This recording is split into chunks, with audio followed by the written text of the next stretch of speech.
Hi guys, and welcome to another quick Technical Wednesday rundown here on the Kiki and Manny Photography blog. My name is Manny, and today I want to show you guys a quick tip how to shoot tethered directly into Lightroom and run a preset on all of these images without having to do that afterwards. So the only thing you have to do is get your camera ready, set it up, get your USB cable ready, plug that in, start Lightroom and start your camera. So I'm going to go down and select Lightroom, open that, start up my camera, switch that on, okay. Now I have to go to File here at the top, select File, and in here Tethered Capture, start Tethered Capture. I still remember in Lightroom 2 you had to run a program between your camera and Lightroom so Lightroom knows from where to get the images. Luckily with Lightroom 3 we don't need that anymore. You just go to File, Tethered Capture and start Tethered Capture. Select that, a new window will pop up, and this is all your tethered capture settings. So we're going to start with the first thing, sessions. This your session name, what you want to call your shooting. For my purposes it's just going to be TUT now because of the tutorial purpose only. Then down here, segment photos by shots. I don't want to tick that box, I don't want that at all. Then naming sample TUT 002.dng, and you've got obviously some templates to rename your images. I'm going to say session name and sequence. If you want to, you're able to change it to file name and sequence, date or whatever, or if you want to have your own, go to edit and edit your own. I'm going to say session name and sequence. Then I'm going to start with start number 001 or maybe just 01. Good with that. Then destination over here. You have to select a destination where you want to locate the session. So you have to go over to choose, select choose, and I showed you last time in my other tutorial I do have a working station on my desktop. So I'm going to select my workstation, and in workstation I have a folder called shootings. Every time I do a new shooting I do a new folder in here and save all my images into there. So into shootings I'm going to put a new folder saying TUT session 1 and create that. Select that folder over here, choose, and I'm good to go. Destination is done. Now still my information. If you want to, you can put your own metadata in there. Select your metadata presets. If you don't have one, go down to edit and edit your presets. Select it and you're good to go. For my purposes now I'm not going to select any, I'm just going to say none. Then keywords. If you want to say session 1, bridal shoot, whatever you're doing, you can put that in there, and when you're done you just hit OK, and directly you'll notice there's a nice new window that just came up with all our camera settings. On the left hand side you see the camera that is connected to your computer, you see your session on the left, on the middle here your shutter speed, f-stops, ISO, white balance and developer settings, and you've got a big button to press the shutter, a small X to X that whole session, and a small settings wheel.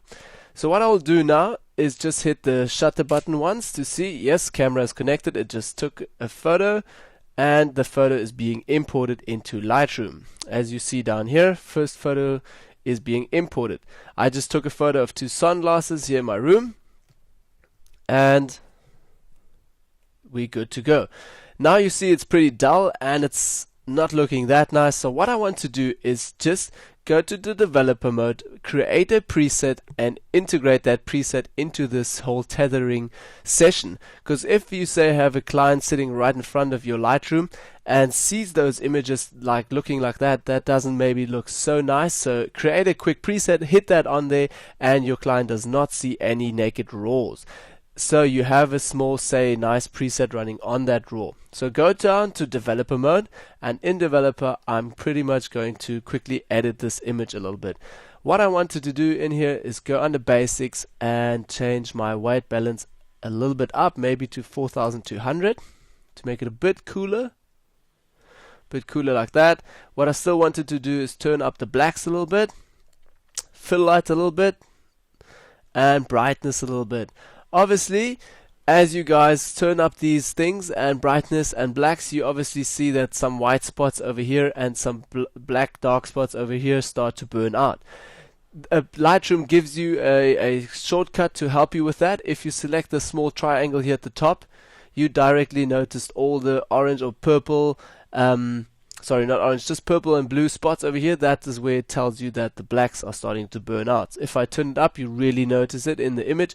Everywhere the stuff is going to burn out, the black spots. So if I'm going to turn it down again, turn it down, down, down just a little bit. Okay, over here it looks good for me. The same with the white. If I'm going to go over to the other side in the histogram, I'm going to select that small triangle. It shows me this small red spot over here. There it's starting to burn out already. So if I'm going to turn up my brightness, it really will show a lot.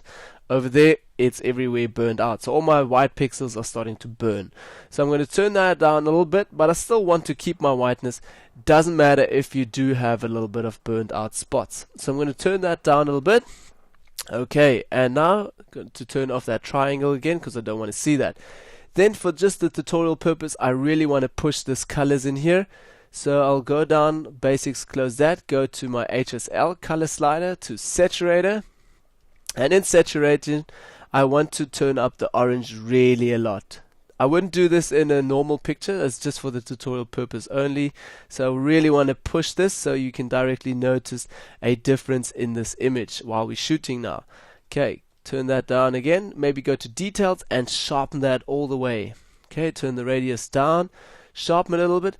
Obviously you will notice it gets very noisy now, yeah, as we saw that. So what I'm going to do is go to noise reduction and just change the noise reduction up a little bit with the luminance. Okay, go hit details again, and that looks pretty much okay to me. Maybe still want to make it a bit cooler though.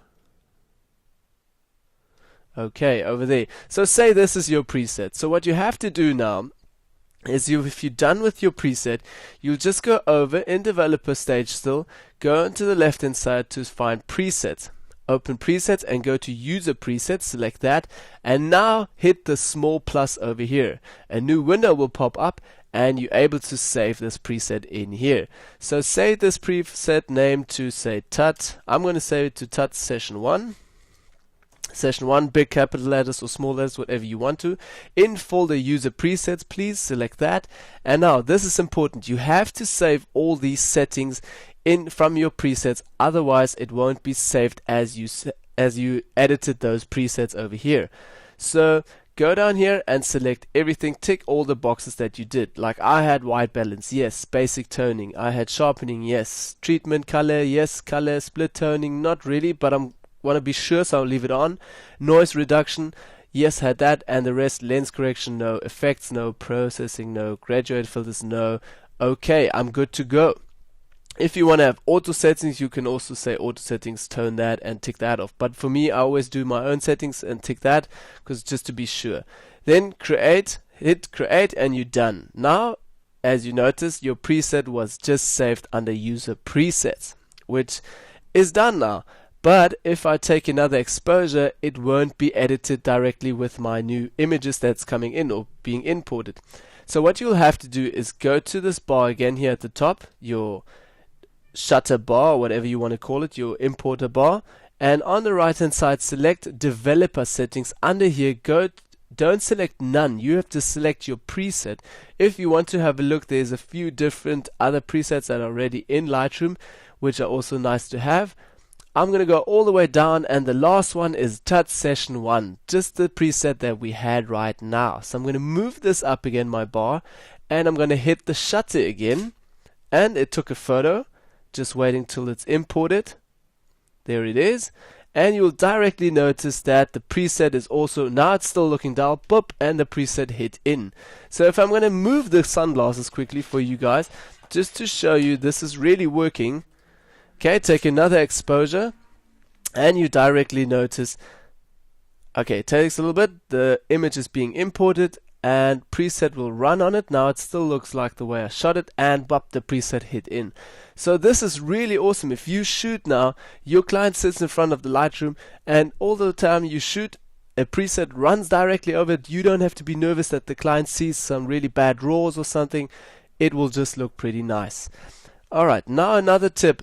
If you guys want to get rid of this bar because it's just in your way, you can either just go up, don't hit the X here on the side, because this will kill the whole session. So you will cancel the whole session. So what you have to do is go to File again and go to Tethered and in here hide tethered capture window. So then it's gone, and you can also go on the side, as you guys know this stuff already, hit the small triangles and it will move out of the way, and down here as well, and hide that. And now you're able to just shoot behind, sit behind the camera, shoot, and your client can maybe sit in front of the computer and see directly all images. So I'm going to turn this again, take another exposure, and your client is sitting behind the computer, you are shooting, your client just sees nice imported nice images with presets, no naked raws, and you're good to go. So I hope you guys learned something from this tutorial and it was helpful. Hope to see you guys next week on another Technical Wednesday.